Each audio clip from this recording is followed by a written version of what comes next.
Share बाजारात असा भूकंप आला की देशातील टॉप 10 कंपन्यांचं मार्केट कॅप तब्बल 3 लाख कोटींनी घटले आणि सर्वात मोठा फटका बसलाय तो मुकेश अंबानींच्या रिलायन्सला। होय, देशातील सर्वात श्रीमंत उद्योगपतींच्या कंपनीला बाजारानं मोठा झटका दिलाय। शेअर बाजारात अचानक अशी घसरण का झाली, कोणत्या कंपन्यांचं सर्वाधिक नुकसान झालंय आणि सामान्य गुंतवणूकदारांनी आता काय समजून घ्यायला हवं, थोडक्यात पाहूया। मित्रांनो, गेल्या काही दिवसात भारतीय शेअर बाजारात मोठी अस्थिरता पाहायला मिळाली। जागतिक बाजारातील दबाव, परकीय गुंतवणूकदारांची विक्री, वाढती महागाई आणि जागतिक आर्थिक अनिश्चितता या सगळ्याचा परिणाम थेट भारतीय बाजारावर होताना दिसतोय। जागतिक तणाव आणि इंधनाच्या वाढत्या दराचा परिणाम भारतीय शेअर बाजारावर होतोय। मागील आठवड्यात भारतीय शेअर बाजारात मोठी घसरण झाली आहे, त्यामुळे देशातील टॉप 10 कंपन्यांपैकी 9 कंपन्यांच्या बाजार मूल्यात मोठी घट झाली। सेन्सेक्स आणि निफ्टी 50 मध्ये झालेल्या जोरदार विक्रीमुळे 10 कंपन्यांच्या मार्केट कॅपमध्ये तब्बल 3.12 लाख कोटी रुपयांची घट झाली। त्यामुळे सर्वाधिक फटका मुकेश अंबानी यांच्या रिलायन्सला बसलाय। रिलायन्सच्या बाजार मूल्यात तब्बल 1,34,000 कोटी रुपयांची घट झाली, तर टाटा ग्रुपची IT कंपनी TCSचंही मोठं नुकसान झालंय।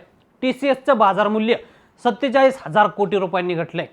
शेअर बाजारातील या घसरणीचा परिणाम देशातील मोठ्या बँका आणि कंपन्यांवरही झालाय। देशातील सर्वात मोठ्या स्टेट बँक HDFC बँकेलाही मोठा फटका बसलाय। स्टेट बँक ऑफ इंडियाच्या मार्केट कॅपमध्ये 52,245 कोटी रुपयांची घट झाली। HDFC बँकेच्या बाजार मूल्यात 20,630 कोटी रुपयांची घट झाली। ICICI बँकेच्या बाजार मूल्यात 14,290 कोटी रुपयांची घट झाली। बजाज फायनान्सच्या मार्केट कॅपमध्ये 27,829 कोटी रुपयांची, तर लार्सन अँड टुब्रो म्हणजेच L&Tच्या बाजार मूल्यात 9,078 कोटींची घट झाली। तर हिंदुस्तान युनिलिव्हरच्या बाजार मूल्य 3,970 कोटी रुपयांनी घटले। LICचं बाजार मूल्य 2,182 कोटी रुपयांनी घटले। घसरणीमागील नेमकी कारण काय आहेत पाहूया। पश्चिम आशियातील तणावामुळे जागतिक बाजारात भीतीचं वातावरण आहे, त्यामुळे भारतीय शेअर बाजारही कोसळत आहे। तणावाच्या पार्श्वभूमीवर क्रूड ऑइल म्हणजेच इंधनाच्या किमती झपाट्याने वाढल्या आहेत। वाढत्या किमती आणि कमी पुरवठ्यामुळे भारतीय अर्थव्यवस्था संकटात आली आहे। डॉलरच्या तुलनेत रुपयाची घसरण होते, तर विदेशी गुंतवणूकदारांकडून झालेली मोठी विक्री यामुळे बाजारावर दबाव वाढलाय।